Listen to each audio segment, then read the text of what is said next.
خوش آمدید ناظرین، آپ دیکھ رہے ہیں کرنٹ افیئر اسپیشل. میں ہوں شہزاد رضا. چین کے سفیر جو پاکستان میں متعین ہیں، ان کا کہنا ہے کہ پاکستان اور چین کے اتحاد کو کمزور کرنے کی کوششیں کی جا رہی ہیں، سازشیں ہو رہی ہیں. اور حال ہی میں ایک اجلاس ہوا، ایک سو کالڈ اتحاد بنا ہے کوارڈ کے نام سے. امریکہ، جاپان، انڈیا اور آسٹریلیا، یہ وہ ملک ہیں کہ جو چاہتے ہیں کہ چین کی جو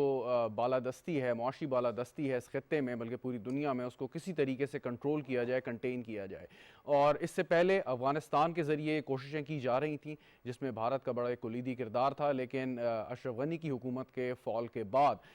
وہ ایک چیپٹر بند ہو گیا. اور پاکستان کی اور پاکستان کے جتنے بھی ہم نوا ممالک ہیں بشمول چین کے، ان کی کوشش ہے کہ افغانستان کو ایک معاشی استحکام ایسا فراہم کیا جائے کہ وہ اپنے پاؤں پہ کھڑا ہو، اور جس کی وجہ سے افغانستان میں جو خانہ جنگی اور اس کے اثرات پوری دنیا میں ہمیں دیکھے جاتے تھے وہ نہ ہوں.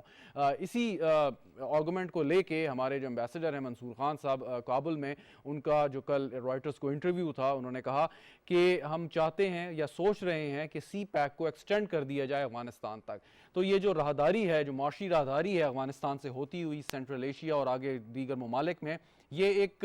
نہ صرف خوشحالی کا پیغام بنے گی، بلکہ اس کے ذریعے جو ایسی قوتیں سازشیں کر رہی ہیں اس خطے میں اپنی سو کالڈ بالادستی قائم کرنے کے لیے، ان کو بھی شکست ہوگی. اس میں پیش ہیں پاکستان، چین، افغانستان میں بھرپور جو ہے وہ کردار ادا کرنے کے لیے، تاکہ وہاں پہ نہ صرف امن، ایک پرماننٹ مستقل طور پر امن بحال ہو جائے، بلکہ وہاں کے لوگ جو گزشتہ 4 سے زیادہ دہائیوں سے ایک عجیب خوف کی فضا میں زندگی گزار رہے ہیں، وہ ایک عام نارمل شہری کی طرح، جیسے باقی دنیا کے ممالک، پرامن ممالک ہیں وہاں لوگ رہتے ہیں، ان کے ساتھ ان کی طریقے سے ایک زندگی گزار سکیں. لیکن کچھ جو ایسے ممالک جن کا میں نے ذکر کیا، ان کے یہاں پہ اپنے اسٹریٹجک انٹرسٹ ہیں، جس کی وجہ سے یہ افغانستان اور دیگر جو ان کے مخالف ممالک ہیں یا جن کو وہ مخالف سمجھتے ہیں، ان میں نہیں چاہتے کہ کسی قسم کا استحکام آئے. پاکستان کا اس میں کیا سٹیک ہے؟ پاکستان کس طریقے سے اپنے آپ کو بچاتے ہوئے اس خطے میں امن اور خوشحالی کا ایک جو پیامبر ہے بھی اور آگے بن بھی سکتا ہے، اور آگے چل کے یہ سیاست جو بڑے ممالک کھیل رہے ہیں اس کے کیا اثرات مرتب ہوں گے. بات یہ کرتے ہیں کہ جو سٹیٹمنٹ آئی کوارٹ کی، جو سارے وہاں پہ رہنما ملے امریکہ میں، کہ ہم بات چیت کے ذریعے، پرامن طریقوں کے ذریعے جتنے بھی ڈسپیوٹڈ ایشوز ہیں، متنازع ایشوز ہیں، ان کو حل کرنا چاہتے ہیں. لیکن یہ اتنا بڑا جھوٹ ہے کہ نریندر مودی اس اجلاس میں بیٹھے تھے اور کشمیر پہ جو بھارت کا ایک رویہ ہے، جو اس کا ایک سٹانس ہے، وہ نگیٹ کرتا ہے. تو اسٹیٹمنٹس یا بیانات کی بات اپنی جگہ پہ، لیکن حقیقت اس کے بالکل برعکس ہے. اس پر گفتگو کرتے ہیں، اور خاص طور پہ ایک چیز اور ہم ڈسکس ضرور کریں گے اپنے پینلسٹ سے، کہ افغانستان میں طالبان نے حکومت قائم کر لی ہے، لیکن ان کے جو کچھ ایسے اقدامات سامنے آئے ہیں، اس سے بظاہر جو ایک کوششیں ہیں دوست ممالک کی کہ جلد از جلد ان کو دنیا تسلیم کرنا شروع کرے، تاکہ جو نہ صرف ان کو امداد ملنا شروع ہو جائے، بلکہ ایک جو تجارتی روابط انہوں نے قائم کرنے ہیں وہ بھی ہوں. تو یہ ایک بہت بڑی ذمہ داری طالبان کے کندھوں پر بھی عائد ہوتی ہے، جس کو ابھی چند ایسے اقدامات ہوئے ہیں جن سے شاید آگے چل کے دھچکا بھی لگ سکتا ہے. گفتگو کرتے ہیں. ہمایوں خان صاحب مجھے جوائن کر رہے ہیں اسٹوڈیو میں، اینالسٹ ہیں، اکثر آپ انہیں ہمارے پروگرامز میں دیکھتے ہیں. ہمایوں صاحب بہت بہت شکریہ آپ کا. ڈاکٹر رفعت حسین صاحب ہمیں ویڈیو لنک پہ جوائن کر رہے ہیں، جانی مانی شخصیت ہیں، کسی تعارف کے محتاج نہیں. ڈاکٹر صاحب آپ کا بہت شکریہ. رشید صافی صاحب بھی ہمارے ساتھ موجود ہیں، تجزیہ کار ہیں، افغان امور پہ خاص طور پر گہری نظر رکھتے ہیں. صافی صاحب آپ کا بھی شکریہ. اگر آپ کی اجازت ہو ڈاکٹر رفعت حسین سے میں آغاز کرنا چاہوں. ڈاکٹر صاحب یہ ذرا فرمائیے گا کہ اب جو چینی سفیر کی یہ جو سٹیٹمنٹ ہے کہ جو سازشیں ہیں یا کوششیں ہیں پاکستان اور چین کے اتحاد کو کمزور کرنے کے لیے، بھارت کا تو ہمیں سمجھ آتا ہے، امریکہ کا بھی سمجھ آتا ہے کہ اس کی کیا سٹیکس ہیں اس پہ. اس کے علاوہ بھی کوئی اس سارے سازشی عمل میں شریک ہے آپ کے خیال میں؟ جی شکریہ بہت بہت شہزاد. میرے خیال کے اندر جو جن قوتوں کا آپ نے نام لیا ہے وہ تو ویل نون ان کی اپوزیشن ہے جہاں تک سی پیک کا تعلق ہے. لیکن میرے خیال کے اندر وہ تھوڑی سی کچھ خبریں میں نے پڑھی بھی ہیں اس کے حوالے سے، وہ ایران کا نام بھی لے رہے ہیں کہ ایران بھی خوش نہیں ہے کہ طالبان کے واپس آنے کی وجہ سے، اگرچہ ایران کے لیے ایک بہت بڑا یہ بھی خوش آئند بات ہے کہ وہاں سے امریکی افواج کا انخلاء ہو گیا. اس کے لیے ایران کے اندر اپنی ڈپلومیسی کو پلے کرنے کی ایک سپیس نظر آتی ہے. اور باقی جو سنٹرل ایشیا کی جو ہمسایہ ممالک ہیں، جس کے اندر تاجکستان ہے، ترکمانستان ہے، اور تو وہ پاکستان و افغانستان کے ہمسایہ ملک ہونے کی حیثیت سے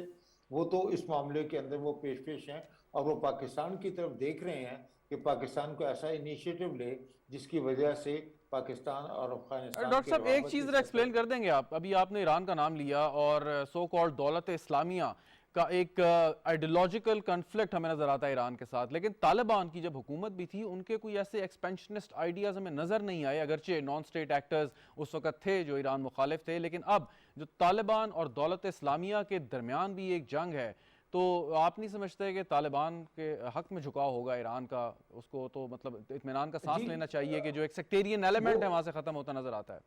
جی وہ بالکل صحیح بات کہہ رہے ہیں، مجھے بھی یہ لگ رہا ہے، اسی وجہ سے میں نے تھوڑا سا ٹینٹیٹیولی آپ کو یہ کہا کہ کچھ خبریں میں نے دیکھی ہیں، وہ خبریں ہو سکتا ہے بے بنیاد بھی ہوں، اور ایران کو بھی اس معاملے میں جو ان کا جو طالبان کے خلاف جو اتحاد جن ملکوں کی ہم بات کر رہے ہیں اس کے اندر کسی غلط فہمی کی بنیاد کے اوپر ایران کا نام لیا جا رہا ہو، لیکن ایران از اے نیبرنگ اسٹیٹ آف افغانستان، اور خاص طور پہ جب سے طالبان نے اقتدار پہ قبضہ کیا ہے اس وقت سے لے کے اب تک وہ خاص طور پہ ہرات کے اندر جو ان کے گورنر جو تھے اسماعیل صاحب، اس کو بھی ایران نے بڑی پذیرائی دی ہے، اور انہوں نے کہا جی کہ آپ ان کو اس قسم کی ہیومیلیشن کا سامنا نہیں کرنا پڑا جس کا فار ایگزامپل رشید دوستم کے حوالے سے ان کے ٹھیک طالبان کے ٹھیک۔ تحفظات ہیں، اور اسی وجہ سے وہ جان بچا کے وہاں سے بھاگ بھی گئے ہیں۔ لیکن جو اسماعیل ہیں، وہ اسماعیل خان ہیں، وہ طالبان کی پروٹیکٹیو کسٹڈی میں ہیں، اور وہ اس کو پورے بحفاظت انہوں نے وہاں پہ رکھا ہوا ہے۔ اور دوسری بات بھی بڑی امپورٹنٹ ہے، یہ ہے کہ ایران کی بھی اسٹیکس ہیں کہ وہ اس معاملے کے اندر جو ہے وہ پڑے اور وہ اپنا حصہ ادا کرے، لیکن آپ کو پتہ ہے کہ ایران کے اوپر نیوکلیئر ڈیل کے حوالے سے وہ امریکہ کی طرف سے بہت بڑا پریشر ہے، اور وہ ان کو سینکشن کے دائرے میں لانا چاہتے ہیں۔ اور آج ہی مجھے کسی نے خبر جو تھوڑی سی میں آپ کے ساتھ شیئر کروں کہ وہ یو ایس کی سینٹ کے اندر ایک بل انٹروڈیوس ہوا ہے جس میں انہوں نے کہا جی کہ افغانستان کے اوپر ہمیں سینکشن قائم کرنی چاہیے، کیونکہ جس برے طریقے سے امریکہ کو وہاں سے شکست ہوئی ہے اس کے حوالے سے وہ اچھا چھان بین ڈاکٹر کرنا صاحب، یہ چاہتے ہیں۔ پاکستان کے ہمارے بیک یارڈ میں یہ ایک گریٹ گیم اتنی بڑی کھیلی جا رہی ہے، اور خاص ٹارگٹ جو ہے اس کا وہ چائنا ہے۔ چائنا کا جو سائز ہے، اکنامک سائز کی میں بات کر رہا ہوں، اور جس طریقے سے اس نے اپنے جو ایلائز بنائے ہیں ان دا ریسنٹ پاسٹ، وہ شاید اکیلا ان طاقتوں کے ساتھ کھڑا ہو سکتا ہے ان کے سامنے، لیکن کیونکہ ہم بالکل ساتھ ایک ہم ملک ہیں، ہم اتنے طاقتور ملک نہیں ہیں بدقسمتی سے، تو ہمارا اس میں اسٹیک کیا ہے، کتنا بڑا ہے، اور ہم اس سے کیا مطلب بالکل آن دا مارجنز ہم کھڑے رہیں یا کھل کے ہم جو ہے سامنے سپورٹ میں آئیں؟ جی میں شہزاد میں آپ کی ایک بات کا اضافہ کرنا چاہوں گا۔ آپ کو یاد ہوگا کہ ذبیح اللہ مجاہد نے اپنا ایک انٹرویو دیا تھا تقریباً کو 2 ہفتے پہلے، اس میں انہوں نے کھل کے بات کی کہ افغانستان کی حکومت، طالبان کی حکومت چین کو اپنا قابل اعتماد دوست بھی سمجھتی ہے اور ان کی طرف دیکھے گی بھی، اور وہ ان سے ٹیکنیکل فائنینشیل ہیلپ کے حوالے سے درخواست بھی کریں گی، بیکاز اس کے اندر انہوں نے انٹرویو کے اندر انہوں نے ایک بات کہی کہ China is our window to the world. تو طالبان کے ذہن میں تو کسی قسم کا ابہام نہیں ہے، لیکن جتنا ہی وہ چین کے اوپر اپنے انحصار کی پالیسی کو واضح کرتے چلے جاتے ہیں، ٹھیک۔ اتنا ہی اپوزیشن جو ہے وہ بھی اس کو فرسٹریٹ کرنے کی کوشش کرے گی۔ اور کواد کے حوالے سے آپ نے بالکل صحیح بات کی کہ وہ جو امریکہ کے صدر بائیڈن ہے انہوں نے ان کو کہا جی کہ یہ جمہوریت پسند قوتیں ہیں، تو جمہوریت پسند قوتوں کے حوالے سے مودی صاحب کو اچھا نہیں لگتا کہ وہ مائنارٹیز کے اور ہیومن رائٹس کے حوالے سے ویری رائٹ۔ کسی بھی ملک کے بارے میں اس قسم کی بات کریں، جبکہ ان کا خود اتنا ان کا ریکارڈ جو ہے وہ واضح ہے اور وہ بالکل اتنا ٹھیک، برا بالکل ٹھیک، ریکارڈ ہے۔ بالکل ٹھیک۔ ہمایوں صاحب، آپ نے سی پیک کے اوپر بھی کافی کام کیا، اور کل امبیسڈر صاحب کا انٹرویو بھی آپ نے یقیناً پڑھا ہوگا، تو امبیسڈر صاحب نے جو بات کی یقیناً یہ ان کنسلٹیشن یا with consent of Chinese authorities کی ہوگی، وہاں سے ان کو یقیناً یعنی حکومت پاکستان کو انہوں نے بتایا ہوگا کہ جی ہماری بھی یہ خواہش ہے کہ افغانستان کو بھی اس میں شامل کیا جائے۔ نہیں جی ایبسلیوٹلی، آپ سی پیک کے پروجیکٹ کو دیکھیں جو کہ فلیگ شپ ہے بیلٹ اینڈ روڈ کا، اور بیلٹ اینڈ روڈ جو ہے اس وقت جو ہے تقریباً 60 سے زیادہ ممالک کے اندر چائنا کی انویسٹمنٹ، اور یہ بیسکلی پریزیڈنٹ شی جن پنگ کا ایک ایسا پروجیکٹ ہے یا ایسا ویژن ہے جو کہ چائنا کی فورن پالیسی کو ڈیفائن کرتا ہے، اور وہ اکنامک جو ہے کوآپریشن جو ہے اس کے اوپر فوکس کرتا ہے. کمپیئر ٹو دیٹ اس وقت آپ 2-3 چیزیں ہو رہی ہیں، جس طرح ڈاکٹر صاحب نے ذکر کیا ہے کوڈ کا جو ہے وہ ایک سمٹ ہوا. یہ وہ ممالک ہے 4 جو 2007 سے یہ پروسیس سٹارٹ ہوا اور 2017 میں دوبارہ یہ انیشیٹ ہوا، اور اس کا فوکس آلدو وہ کہتے نہیں ہیں لیکن اس کا جو ہے اٹس چائنا سینٹرک. ایک ساؤتھ چائنا سی کے اندر اینڈ ادر ویز جو چائنا کی اکنامک جو گروتھ ہو رہی ہے اس کو روکنے کے لیے یا اس کو تھارٹ کرنے کے لیے ہے. اس کے بعد ہفتہ پہلے یا 10 دن پہلے ایک اور الائنس کا جو ہے وہ ہوا آکس، جس کو آسٹریلیا، یو کے اینڈ یو ایس تھا، وہ بھی اسی طرح جو ہے انڈو پیسیفک، یہ وہ ٹرمینالوجی ہے جو کہ یو ایس یا یہ وہ ملک یوز کر رہے ہیں. ہم ہمیشہ سے اس کو ایشیا پیسیفک کہتے تھے اور یہ اوباما ایڈمنسٹریشن نے یہ سٹارٹ کیا ایشیا پیوٹ کا. تو اس کا سارا جو فوکس ہے وہ چائنا پہ ہے. اب بائی ڈیفالٹ چائنا کے سی پیک کا جو ایکسٹینشن ہے، جو کہ اس کا ذکر بائی دا وے کچھ عرصہ سے اسپیکر نیشنل اسمبلی کر چکے ہیں، کچھ سیمینارز ہوئے، اس میں جو ہے نا ہم نے جس وقت اشرف غنی صاحب کی حکومت تھی اس وقت ہم نے ان کو آفر کی تھی کہ آپ اس کو ایکسٹینڈ کریں. اب چائنا کا جو انٹرسٹ پاکستان میں ہے اور نیبرنگ کنٹری میں، اچھا اس کو آپ ایک اور 2 چیزوں کے ساتھ بھی کنیکٹ کر سکتے ہیں. جولائی کے اندر پرائم منسٹر صاحب گئے تھے ازبکستان، اور وہاں پہ ایک بہت بڑی کانفرنس ہوئی جس کو south and central Asia connectivity کا ذکر کیا گیا. اور وہ کنیکٹیوٹی بھی اسی صورت میں ممکن ہوتی ہے جس صورت میں افغانستان کے اندر اسٹیبلٹی آئے، ایک فارم آف گورنمنٹ آئے اور ہم اس سی پیک کو ایکسٹینڈ کریں اور وہ سینٹرل ایشیا کے ساتھ جائے. چائنا کی آئینک کاپر گولڈ مائنز کے اندر بڑے عرصے سے انویسٹمنٹ ہے لیکن وہ رکی ہوئی تھی چونکہ وہاں پہ اسٹیبلٹی نہیں تھی. تو ان ساری چیزوں کے اگر آپ اس تناظر میں دیکھیں تو اس وقت یو ایس، انڈیا تو آلریڈی اس کے مخالف ہیں، کچھ اور لوگ ہیں جس میں جاپان ہو گیا، آسٹریلیا ہو گیا، وہ ایسے ملک ہیں جو یہ نہیں چاہ رہے کہ بی آر آئی کی ایکسٹینشن ہو اور سی پیک جو ہے وہ بڑھ کے وہاں پہ جائے. تو جو ہمارے امبیسڈر صاحب نے وہاں پہ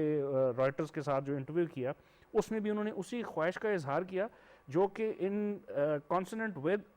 Chinese leadership and regional stability as well. Afghanistan کے اندر اس وقت ایک انٹرم سیٹ اپ آ گیا جو کہ دوحہ معاہدے کے تحت آیا ہے. اب اس کو جو ہے ہم لوگوں نے یو این جنرل اسمبلی کے اندر بھی پرائم منسٹر کی اسپیچ تھی اور بہت سارے لیڈرز کی تھی کہ اس کو اسٹیبلٹی فراہم کرنی چاہیے. اب جو بھی یہ گورنمنٹ ہے اور اس کے ساتھ رول بیسڈ، ہم یہ نہیں کہہ رہے کہ فری ہینڈ دے دیا جائے جو گورنمنٹ ہے وہاں پہ اور جو بھی وہ وائلیشن کرتے ہیں. ہم نے کہا کہ اگر وہ اے بی اینڈ سی کرتے ہیں تو اس کو ہم نے جو ہے نا ایک ریکگنیشن دینی اور ایک ہیومینیٹیرین کرائسس سے بچانا ہے. تو اگر سی پیک کی ایکسٹینشن افغانستان پہ ہوتی ہے تو ایک بہت بڑا کوریڈور بن جاتا ہے جو سینٹرل ایشیا کو کنیکٹ کرے گا پاکستان کے ساتھ، اینڈ فرام پاکستان چائنا کا جو بی آر آئی ہے وہ میری ٹائم اس کے تھرو بہت سارے ملکوں کو. تو بظاہر ہمیں نظر آ رہا ہے کہ جو چائنا کا ایک ایمبیشن ہے، اکنامک ایمبیشن ہے، اینڈ رائٹلی سو، چائنا پہل کر سکتا ہے طالبان حکومت کو تسلیم کرنے میں. نہیں، دیر از اے پاسبلٹی جی. دیکھیں جس طرح ابھی آپ نے ذکر کیا ذبیح اللہ مجاہد صاحب کی اس اسٹیٹمنٹ کا جس میں انہوں نے کہا کہ چائنا ہمارا ایک بڑا دیرینہ دوست ہے. اور بائی دا وے اگر آپ چائنا کے پچھلے 4-5 سال کی وہ کاوشیں بھی دیکھیں جس میں انہوں نے شنجیانگ کے اندر اپنے مختلف جو کیپٹلز ہیں اس پروونشل یا ان کے اندر بھی طالبان کے ساتھ نیگوسیشن سٹارٹ کی. China Pakistan Afghanistan try lateral mechanism تھا، رشیا کے اندر تھا. تو چائنا ہر اس میکنزم کا حصہ بنا جس میں افغانستان کے اندر ایک پیسفل ریزولوشن سیٹلمنٹ کا وہ ہو. اب چونکہ وہ ہونے جا رہی ہے اور ہمیں لگ رہی ہے تو میرا خیال ہے کہ جو اکنامک ڈیویڈنڈ ہیں یہ بہت ضروری ہے افغانستان کی موجودہ گورنمنٹ کی. آپ دیکھیں ان کے پاس کوئی ریونیو جنریشن نہیں ہے اس وقت.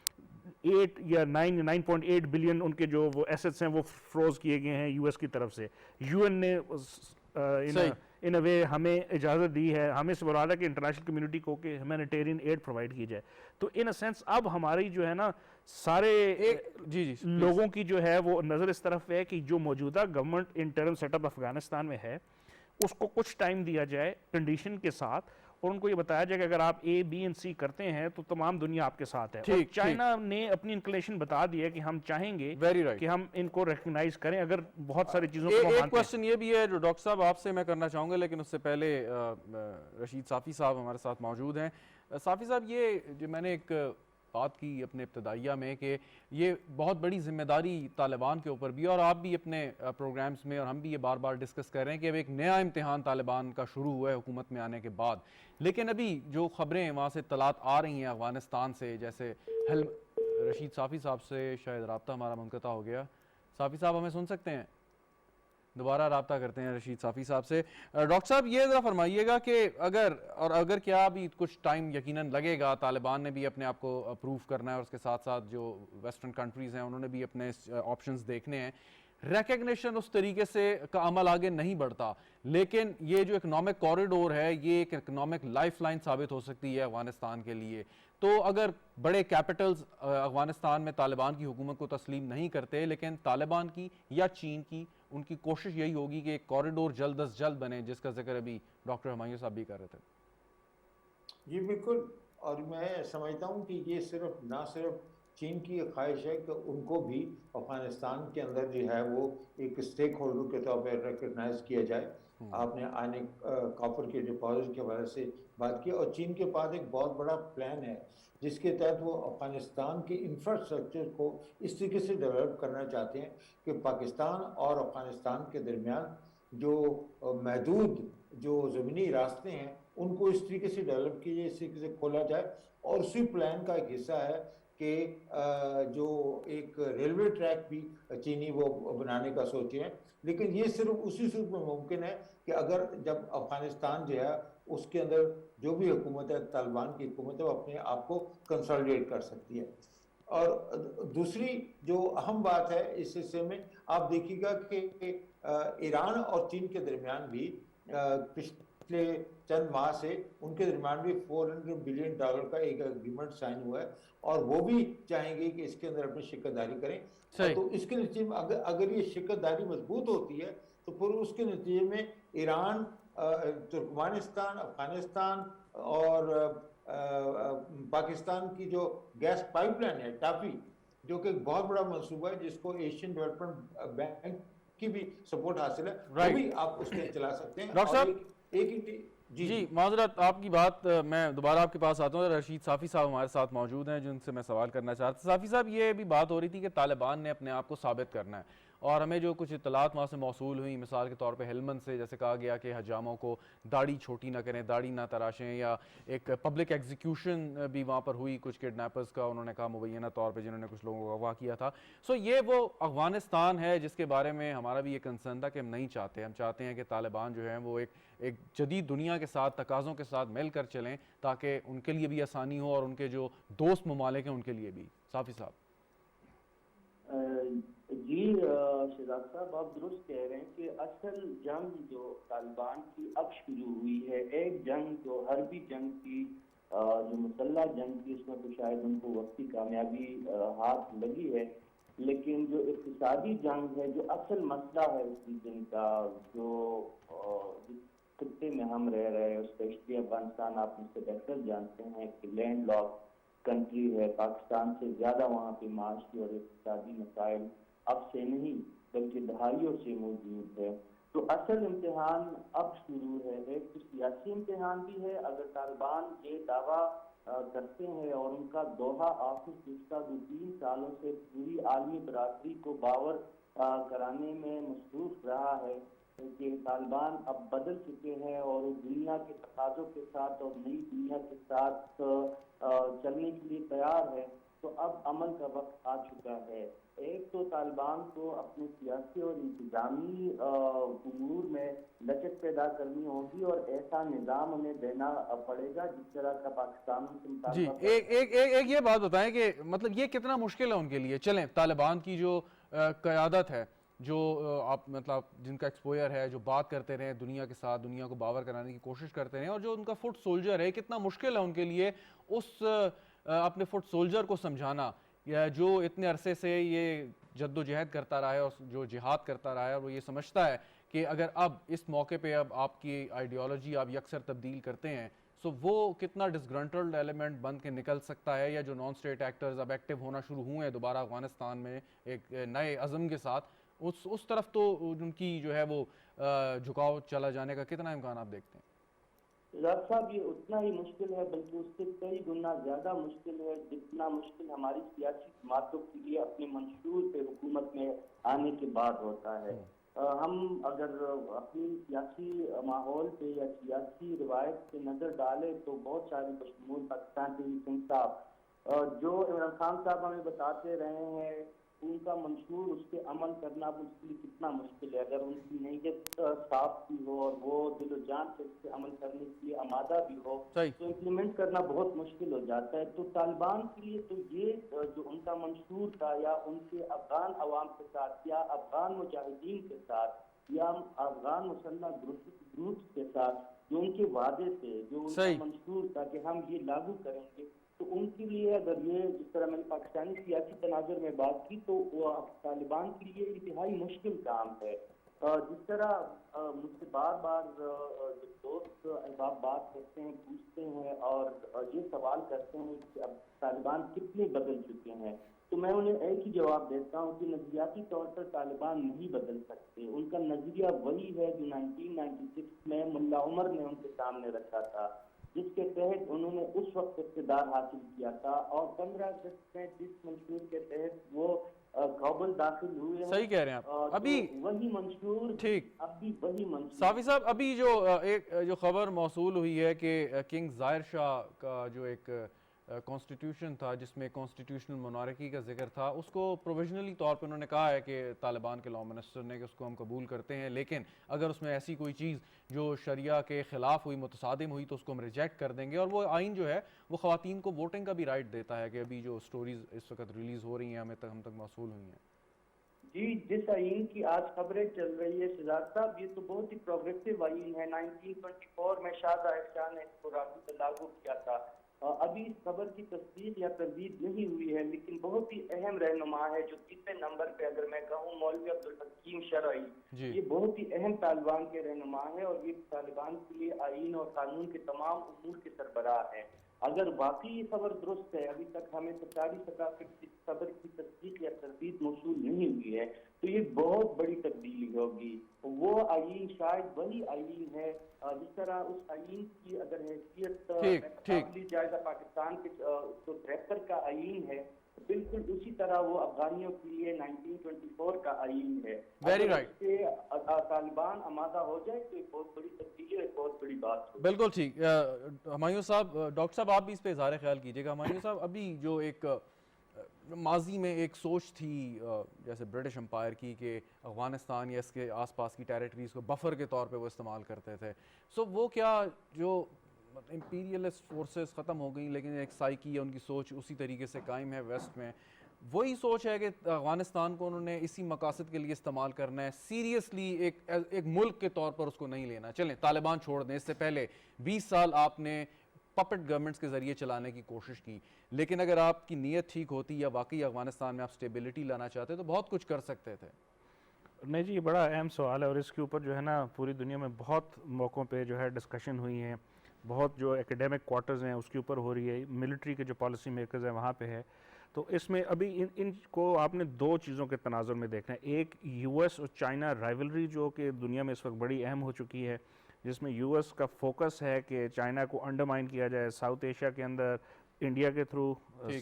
جو کوارڈ کے تھرو جو ہے انڈو پیسیفک. بائی دا وے میں انڈو پیسیفک کا لفظ اس لیے یوز کرتا ہوں کہ آج کل ویسٹرن اس کے اندر ہو رہا ہے, بٹ ہم اس کو ایشیا پیسیفک کہتے ہیں. اور اس کے بعد جو ہے نا چائنا کے جو ادر نیبرز ہیں اس میں, اور پاکستان چونکہ چائنا کا ایک اسٹریٹجک ایلا ہے پچھلے جو 70 دہائی ہیں اس کے اندر, 70 سالوں سے 7 دہائیوں میں, اس میں اب افغانستان جو ہے ایک بہت بڑا ایشو ابھر کے آیا. اگر آپ اس وقت یونین جنرل اسمبلی کی ساری ڈبیٹ دیکھیں تو اس میں تقریباً ہر دوسرے لیڈر نے افغانستان کا ذکر کیا. اس لیے یہ اتنا اہم ایشو ہے کہ افغانستان کے اندر سٹیبلٹی لائی جائے. تو جو فورسز اس کو سٹیبلٹی لانے کے لیے کوشش کر رہی ہیں وہ ایک سائڈ پہ ہیں, اور ایک فورسز یا کچھ فورسز وہ ہیں جو کہ یہ چاہتی ہیں کہ یہاں پہ انسٹیبلٹی ہو. اس انسٹیبلٹی کا بائی ڈیفالٹ نقصان پاکستان کے اندر جو ہے اس کی progress, economic stability, security situation. Then at the same time China کا جو بیلٹ اینڈ روڈ انیشیٹو ہے جس کا G7 میں پریزیڈنٹ بائیڈن اور ان کی حکومت نے جو ہے نا ایک نیا انیشیٹو, تو یہ ایک آپ کو رائیولری نظر آتی رہے گی. اور اس میں جس بفر زون کا آپ نے ذکر کیا, افغانستان کو اگر ہیلپ نہ کی گئی, سپورٹ نہ کی گئی, اور وہاں پہ ایک سول وار کی سچویشن آنے کے امکانات بھی ہیں کہ اگر انٹرنل فائٹنگ دوبارہ ایرپٹ ہو جاتی ہے, تو میرا خیال ہے کہ یہ ان فورسز کو جو ہے وہ موقع ملے گا کہ وہ انسٹیبلٹی کریٹ کریں تاکہ چائنا کی جو پروگرس, بیلٹ اینڈ روڈ کی پروگرس, سی پیک کی پروگرس یا پاکستان کی جو اسٹیبلٹی ہے وہ نہ ہو. تو it's a very very potent threat to the region. Potent threat to the region. Doctor Rifat Hussain صاحب, چین نے ایک حکمت عملی کے تحت طالبان کے ساتھ روابط بحال کیے جبکہ وہ ابھی حکومت میں نہیں آئے تھے، اور انہوں نے کلٹیویٹ کرنا شروع کیا، جو ہم بار بار وزیر اعظم عمران خان بھی، حکومت پاکستان کے جتنے بھی اعلیٰ عہدیدار ہیں، کہ انسنٹیوائز کرنا شروع کر دیا. انہوں نے یہ امپریشن دیا کہ بھائی ہم آپ کے ساتھ کام کر سکتے ہیں، جس کی بنا پہ ابھی ذبیح اللہ مجاہد کا آپ نے خود اس انٹرویو کو حوالہ دیا. کوشچن اس کہ یہ کام تو جو ویسٹرن کنٹریز ہیں وہ بھی بہت آرام سے کر سکتے تھے، ان کے پاس ویژن بھی ہے، ریسورسز بھی ہیں، اور بڑے اچھے طریقے سے افغانستان میں اگر چاہتے تو طالبان کو آہستہ آہستہ گریجولی اپنے طرف لے کے آ سکتے تھے، اور وہ جو ایک نان اسٹیٹ ایکٹرز اور سو کالڈ جو جہاد ہے اگینسٹ امریکہ وہ بھی ختم ہو سکتا تھا. کیونکہ طالبان کبھی بھی ہم نے دیکھا ہے کہ از خود وہ افغانستان کی جو ٹیریٹوریل باؤنڈریز ہیں ان سے نکل کے انہوں نے کوئی ایڈونچر کرنے کی کوشش نہیں کی. جی وہ بہت ہی اہم سوال آپ نے کیا ہے. اس کے اندر میں کچھ نئے ویریبلز کی بھی بات کروں گا، جو نئے فیکٹرز کی بات ہے. پہلی بات یہ ہے کہ دوسری حکومتوں نے کیوں نہیں کیا جو کہ چین کرنے کی کوشش کر رہا ہے. اس کی بنیادی وجہ یہ ہے کہ چین is part of the South Asian security landscape.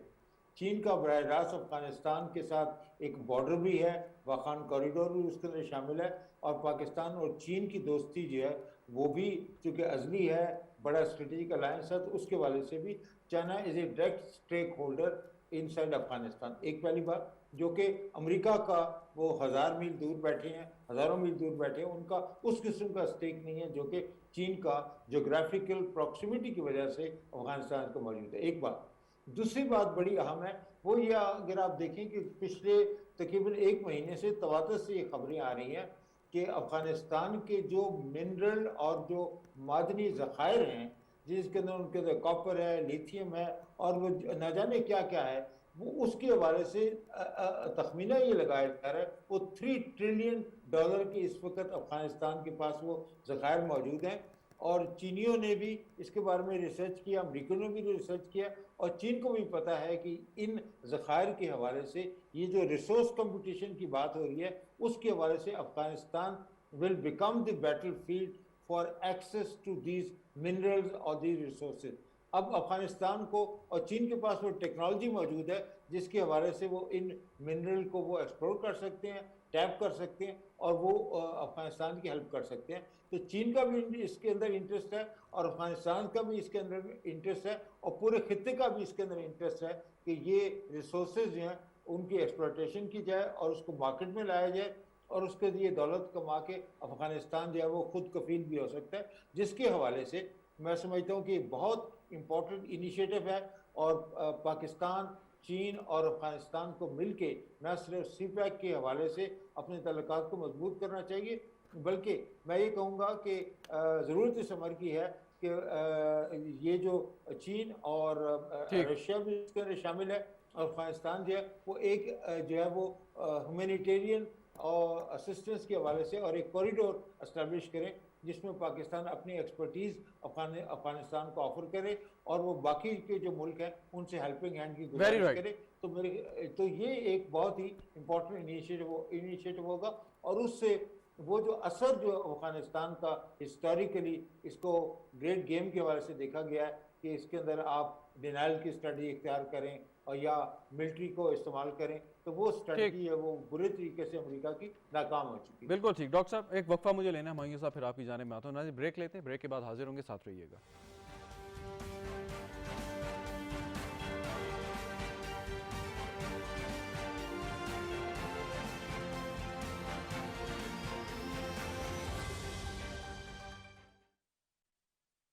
اللہ اکبر اللہ اکبر اللہ اکبر اللہ اکبر اشہد ان لا الہ الا اللہ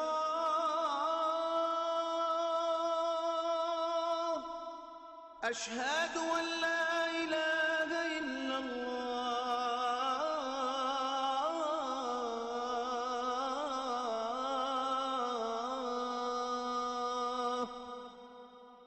أشهد أن محمدا رسول الله أشهد أن محمد رسول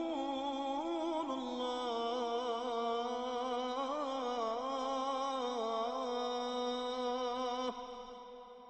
حي على الصلاة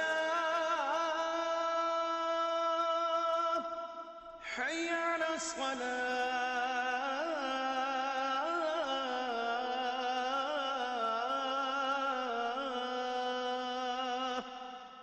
حي على الفلاح حي على الفلاح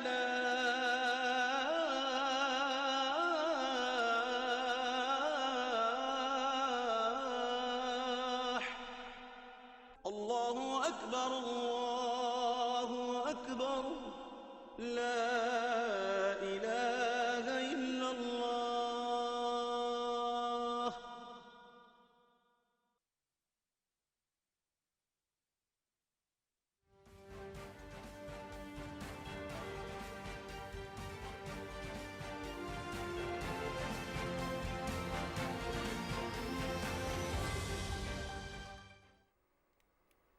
پروگرام میں ایک بار پھر خوش آمدید ناظرین. گفتگو ہو رہی تھی افغانستان کی اور افغانستان کے ساتھ پاکستان کے کیا سٹیکس ہیں, پاکستان کس طریقے سے اپنا کردار ادا کر رہا ہے اور آگے کرتا رہے گا, اور ایک جو گریٹ گیم کھیلی جا رہی ہے بڑے ممالک کی جانب سے جس میں خاص فوکس ہے کہ چائنا کو کنٹین کرنا, لیکن کیونکہ ہم چائنا کے ایک درینہ دوست ہیں, ایلائی ہیں, چائنا ہمارا ایلائی ہے, تو یقیناً ہم بھی اس نشانے پر آتے ہیں.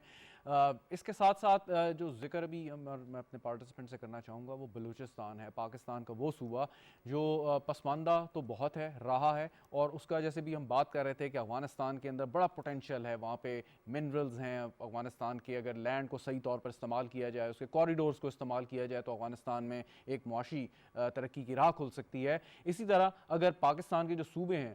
3 صوبے سندھ, پنجاب, کے پی, ان کے پوٹینشیل کو کچھ نہ کچھ حد تک کسی نہ کسی طریقے سے استعمال کیا گیا, لیکن بلوچستان جو رقبے میں سب سے بڑا ہے وہ استعمال نہیں ہو پایا, اور اب کوششیں یہی کی جا رہی ہیں کہ سی پیک کے تحت اور اس کے ساتھ جو گوادر پورٹ بن رہی ہے اس کے تحت جو ہے صوبے کو اس طریقے سے آگے لے کے آیا جائے کہ اس کا جو معاشی پاکستان کی ترقی ہے اس میں سب سے زیادہ کردار ہو. ڈاکٹر صاحب, سب سے پہلے آپ کے ہمایوں صاحب آپ کے پاس آتا ہوں میں اس پہ کہ بلوچستان پہ, اور بار بار ہم یہ خبریں بھی سنتے ہیں, دیتے ہیں بیانات کہ جی مستقبل ہے ہمارا, چیف آف آرمی اسٹاف نے بھی اس کے اوپر بات کی, اور لیکن پھر بھی وہ بات بنتی نہیں کہ عرصے سے ہم کوششیں, بلوچستان پہ پیکج بھی آیا, آپ کو یاد ہوگا پیپلز پارٹی کے دور میں بھی, آغاز حقوق بلوچستان, لیکن ون ریزن اینڈ انادر وہ اس کا جو پوٹینشیل ہے وہ ہم حاصل نہیں کر پاتے. کیا وجہ ہے اس کی؟ It's very unfortunate. ایک تو ہمیں مطلب اس کو سٹارٹ کرنا یہ چاہیے کہ ہم سے غلطیاں ہوئیں, کوتاہیاں ہوئیں جو پچھلے 70 سالوں میں جو ہے وہ ہم وہاں پہ انویسٹمنٹ نہیں کر سکے. پاکستان بھی اپنی ترقی کے مختلف مراحل سے گزر رہا تھا, تو اس کی جو اکنامک کنسٹرینٹ تھی, آبادی کے لحاظ سے بلوچستان بہت کم اس میں ہے, اور رقبے کے لحاظ سے 44% سے زیادہ کا وہ ہے, اور پھر NFC ایوارڈ اور بہت ساری پالیٹکس کو دیکھتے ہوئے ہم سے غلطیاں ہوئیں. بلوچستان کی عوام جو ہے نا رائٹلی سو نیگلیکٹڈ انہوں نے فیل کیا, لیکن کنسٹرینٹ یہاں بھی تھیں. اور پھر ہم جس جیو پالیٹکس کا آپ نے ذکر کیا اس کی وجہ سے بھی ہم فوکس آئیدر ایسٹرن بارڈر پہ زیادہ کرتے رہے, پھر اپنی اکنامک کو چھوڑ کے ہم نے ملٹری کیپیبلٹی زیادہ بنائی بیکاز ایگزسٹینشیل تھریٹس تھے. لیکن یہ جب سے یہ پروجیکٹ سٹارٹ ہوا ہے سی پیک کا, اور پھر اس گورنمنٹ نے, اس سے پچھلی گورنمنٹ نے بھی جس طرح پیپلز پارٹی کی گورنمنٹ کا آپ نے ذکر کیا, آغاز حقوق بلوچستان, اس کے بعد previous government and current government نے بھی ساؤتھ بلوچستان کے اوپر جو ہے ایک بڑا ایکسٹینسو پیکج کیا. پھر سی پیک جو ہے وہ بیسکلی ڈپینڈنگ اپون کہ آپ کس سے پوچھ رہے ہیں, اٹس اے بگننگ اور the start of CPEC as well. Gwadar کی وجہ سے بوستان انڈسٹریل ایریا ہے جو اس کا ویسٹرن روٹ ہے اس کے اوپر ہے. تو میرا خیال ہے کہ آہستہ آہستہ یہاں پہ ریئلائزیشن آ گئی ہے کہ جب تک آپ کا سب سے بڑا صوبہ وچ از رچ ان مائنز, منرل, جو کوسٹل لائن ہے اتنی بڑی, اس کے علاوہ ٹورزم کا جو اس میں پوٹینشیل ہے, اس پہ اگر آپ فوکس نہیں کریں گے اور اکنامک ڈیولپمنٹ نہیں کریں گے تو آپ اس کی ڈویڈنڈ نہیں لے جائیں گے. ہیوی ہینڈڈ اپروچ ہم نے کی, ملٹری آپریشنز ہوئے مختلف ٹائموں پہ, اس وقت کی ضرورت تھی. صحیح ہے غلط اس کو ہم جو ہے نا ریٹروسپیکٹیولی اس کو کر سکتے ہیں, لیکن میرا خیال ہے اٹس اباؤٹ ٹائم. یہ سوال پوچھنے کا مقصد یہ بھی تھا کہ یقیناً ہمیں وہاں پہ بڑا پرابلم آیا, بہت سے ایسے سیپریٹسٹ ایلیمنٹس تھے ابھی بھی ہیں, انہوں نے پرابلم کریٹ کی اور ان کو ایک سپورٹ ملتی تھی بارڈر کے دوسری جانب سے. تو اب طالبان نے جو اس کمٹمنٹ کا اظہار کیا ہے کہ جی ہماری سرزمین استعمال نہیں ہوگی, اٹ مینس کہ ہم اپنا بارڈر مین کریں گے تو دوسری جانب سے بھی ہمیں اتنی ہی سپورٹ ملے گی.